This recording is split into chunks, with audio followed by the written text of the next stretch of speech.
అనేకమైన కార్యక్రమాలు ఉన్నాయి, ఒకటి తర్వాత ఒకటి. అందుకోసమే చిరస్మరణీయుడిగా వారి పేరును ఇప్పుడు కూడా గ్రామీణ ప్రాంతంలో ఉన్న రైతు సోదరులు మరి ఈరోజు పేదవారు ఆలోచన చేస్తా ఉన్నారు. ఇందిరమ్మ ఇళ్ల నిర్మాణ కార్యక్రమం పెద్ద ఎత్తున తీసుకెళ్లాం.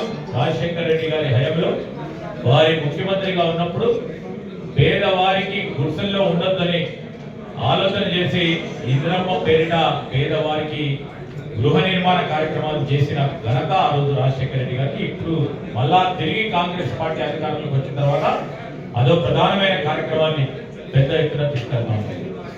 రాజశేఖర గారి ఆలోచన, వారి స్ఫూర్తి, మరి పార్టీ పరంగా ఇక్కడ ప్రదేశ్ కాంగ్రెస్ అధ్యక్షులుగా ఉన్న మహేష్ కుమార్ గౌడ్ గారు కానీ, అదేవిధంగా మా గౌరవ ముఖ్యమంత్రి రేవంత్ రెడ్డి గారు, మా సహచరులు కానీ ప్రజాసేవలో ఈ విధంగా ఉండాలని వారు ఇచ్చిన నిర్వచనం మేరకు ప్రతి అంశంలో ముందుకు తీసుకెళ్తా ఉన్నాం, తీసుకెళ్లే కార్యాచరణ తీసుకుంటాం.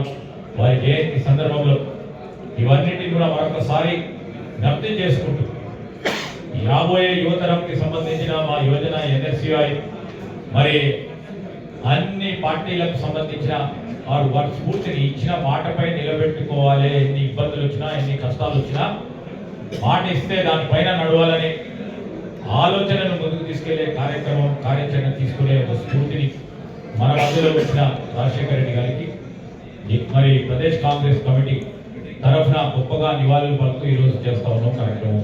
అందరికీ కూడా నమస్కారం.